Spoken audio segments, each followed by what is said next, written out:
మార్గశిర లక్ష్మీవారపు నోము కథ. ఒక పల్లెలో ఓ బ్రాహ్మణ బాలిక ఉండేది. ఆమె మట్టితో లక్ష్మీదేవి బొమ్మ చేసి ఆడుకుంటూ ఉండేది. సవతి తల్లి తన బిడ్డను ఎత్తుకోవడానికి ఆ బాలికకు ఒక బెల్లపు ముక్క పెట్టేది. ఆ బెల్లపు ముక్క ఆమె బొమ్మకు నైవేద్యం పెట్టి ఆడిస్తూ ఉండేది. కొంతకాలానికి ఆమెకు యుక్త వయసు రాగా పెళ్ళయింది. ఆమె అత్తవారింటికి వెళుతూ తన బొమ్మను తీసుకుని వెళ్ళిపోయింది. ఆమెతో పాటు మహాలక్ష్మి కూడా వెళ్ళిపోయింది. అందుచే ఆమె అత్తవారింట ఆమెకు సకల సంపదలు కలిగెను. పుట్టింట గర్భదరిద్రం దాపురించెను. ఆ సంగతి ఆమె తెలుసుకుని తన తమ్మును రప్పించి ఒక చేతికరను దొలిపించి అందు వరహాలు పోసి దానిని ఇంటికి ఇచ్చాను. అతనికి ఇచ్చింది. పాపం అతడు దానిని తీసుకుని వెళుతూ దారిలో ఒక చెట్టునకు చేరవేసి కాలకృత్యాలు తీర్చుకుని ఉండగా అంతలో త్రోవలో పోవారు ఆ కర్రను తీసుకుని వెళ్ళిపోయారు. పాపం అతడు వచ్చి కర్రను వెతకగా అది దొరకలేదు. చేయనది లేక అతడు ఇంటికి పోయాను. కొన్నాళ్ళకి ఆమె తమ్మునకు కబురంపి ఇంటికి రప్పించుకొని పరిస్థితి ఎలా ఉన్నదని అడిగింది. అతడు ఇంటి పరిస్థితి ఎప్పట్లాగే దరిద్రపూరితమై ఉన్నదని చెప్పాడు.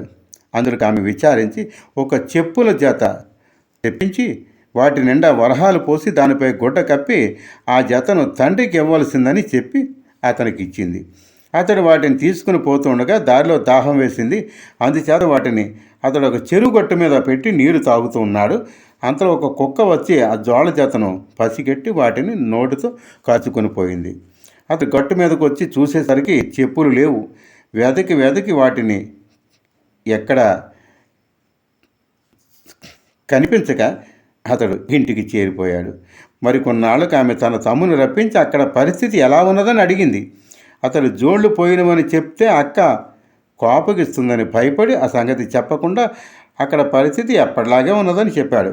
అది విని ఆమె ఒక గుమ్మడికాయను దొలిపించి దాని నిండా వరహాలు పోసి తమ్మునికి ఇచ్చింది. దానిని తీసుకుని వచ్చేటప్పుడు అతడు ఒక చెరువు గట్టు మీద పెట్టి నీటిలోనికి దిగాడు. పాపం అప్పుడు ఆ తోవను పోతున్న కోమటి ఒకడు అక్కడున్న గుమ్మడికాయ ఉండడం చూసి దానిని పట్టుకెళ్ళిపోయాడు. ఆ బ్రాహ్మణుడు చెరువు గట్టు మీద గుమ్మడికాయ కనిపించకపోవడం చేత ఇంటికి వెళ్ళిపోయాడు. పాపం కొంతకాలం ఉండి ఆమె పుట్టింటి సంగతులు తెలుసుకోవడానికి వెళ్ళి నోమును పట్టిస్తే దరిద్రం తీరుతుందని తలచి తల్లిదండ్రులను తన ఇంటికి తీసుకుని వెళ్ళింది. ఒకనాడు ఆమె తల్లితో, అమ్మా, ఈవేళ మార్గశిర లక్ష్మీవారం కనుక మనం నోము నోచుకోవాలి, నువ్వు ఎంగిలి పడవద్దు అని చెప్పింది. ఆమె అలా అని పిల్లలకు చద్దిని పెడుతూ అలవాటు ప్రకారం ఒక మొత్తం నోట్లు వేసుకుందండి. అంతలో కుమార్తె వచ్చి నోము నోచడానికి స్నానం చేయమని చెప్పింది. తల్లి ఆమెతో, అమ్మా, పిల్లలకు చద్దన్నం పెడుతూ మరిచిపో ఒక మొత్తం నోట్లో వేసుకున్నానమ్మా అని చెప్పింది. అది విని ఆమె వారికి భాగ్యం కలుగుట కష్టం అని అనుకుని తాను మాత్రం నోము నోచుకుంది. అంతలో 2వ లక్ష్మీవారం వచ్చింది. అప్పుడు ఆమె తల్లికి నోటిలో ఏమీ వేసుకొనకుండా నోము నోచుకోవాలని చెప్పింది. అందుకు ఒప్పుకొని పిల్లలకు తలంటి నీళ్లు పోస్తూ నూనె గిన్నెలో మిగిలిపోయిన నూనెను తలకు రాసుకుందండి. కుమార్తె వచ్చి తల్లిని నోము నోచుకోవడానికి స్నానం చేయవలసిందని కోరింది. కానీ ఆమె మరిచిపోయి తలకు నూనె రాసుకున్న సంగతి చెప్పింది. అయ్యో, ఈ వారం కూడా వృధా అయిపోయిందే అని అనుకుని ఆమె మాత్రం నోము నోచుకుంది. తరువాత 3వ లక్ష్మీవారం రాగా ఆమె తల్లితో, అమ్మ, ఈ వారమైనా జాగ్రత్తగా ఉండి నోము నోచుకోమని గట్టిగా చెప్పింది. ఆమె అలాగే చేస్తానని చెప్పి పిల్లలకు తల దువ్వుతూ తాను కూడా తల దువ్వుకున్నది. అంతలో కుమార్తె వచ్చి తల్లిని స్నానానికి రమ్మని పిలిచింది. తల్లి మరిచిపోయి తల దువ్వుకున్న సంగతి చెప్పింది. అది విని దరిద్రులకు వాళ్ళని బాగు చేయటం మానవులకు సాధ్యం కాదని అనుకుని తానే నోము నోచుకుందండి. కొద్ది రోజుల్లో 4వ లక్ష్మీవారం వచ్చింది. ఆ వారమైన తల్లి చేత నోమును నోపించవాలనే పట్టుదలతో ఆమె తల్లిని ఒక గోతిలో కూర్చుండబెట్టి పైన బల్లను మూతవేసి తాను తన పనులను చేసుకుంటూ ఉన్నది. ఇంతలో పిల్లలు అక్కడున్న అరటిపండు తిని వాటిపై తొక్కలను బల్ల సందులోంచి గోతిలో పడవేశారు. అందులో ఉన్న తల్లి దురదృష్టవంతురాలు కాదండి, ఆ తొక్కలని తిన్నది. అంతలో కుమార్తె వచ్చి మీదనున్న బల్ల తీసి తల్లిని స్నానానికి రమ్మని పిలిచింది.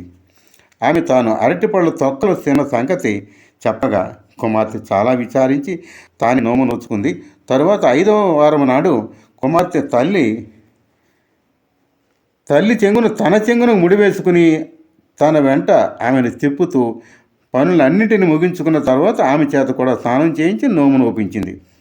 కూతురు పూర్ణకుడుములు నైవేద్యం పెట్టినప్పుడు మహాలక్ష్మీదేవి స్వీకరించి, తల్లి పెట్టినప్పుడు మాత్రం స్వీకరించలేదు. అది చూచి కుమార్తె అలా చేయటానికి కారణం ఏంటమ్మా అని మహాలక్ష్మీదేవిని అడిగింది. అందులోకి ఆమె, అమ్మా, నీ చిన్నతనంలో నీవు నా బొమ్మతో ఆడుకుంటూ ఉండగా నీ సవతి తల్లి నిన్ను చీపురుతో కొట్టింది. అందుచేతనే నేను ఆమె నైవేద్యాన్ని పుచ్చుకోవటం లేదు అన్నది. అప్పుడు ఆమె తల్లి ఆమె తప్పు క్షమించి నైవేద్యం స్వీకరించి వారికి భాగ్యం అబ్బినట్లు చేయమని కోరగా మరి ప్రార్థించగా మహాలక్ష్మిని ప్రసన్నురాలను చేసుకోగా తరువాత సంవత్సరం ఆమె తల్లితో నోము పట్టిన మొదటి వారము పొలగము, రెండవ వారం పరమాన్నము, మూడవ వారము మూతకుడుములు, నాలుగవ వారము చిత్ర కలమాన్నములు, ఐదవ పుష్యవాసపు లక్ష్మీవారం నాడు పూర్ణ కుడుములను సమారాధన పెట్టించి నోమును పూర్తి చేయించింది. వెంబట ఆమె పుట్టింటి వారు దరిద్ర విముక్తులై ధనధాన్యములతో తొలతూగుతున్నారండి. ఉద్యాపన పైన చెప్పిన విధంగా మార్గశిర మాసమున వచ్చే 4 లక్షవారములో నోము నోచుకొని పుష్యమాసమున మొదటి లక్షవారం నాడు పూర్ణ కుడుములను మహాలక్ష్మీదేవికి నైవేద్యం పెట్టాలి. నోము నోచుకున్న వారం నాడు కథ చెప్పుకొని అక్షంతలు వేసుకొని నేతి పిండి వంటలతో ముత్తైదువులకు సహపంక్తి భోజనం పెట్టాలి. కథ లోపమైనను వ్రత లోపముండరాదు, పద్ధతి తప్పినను ఫలము తప్పదు.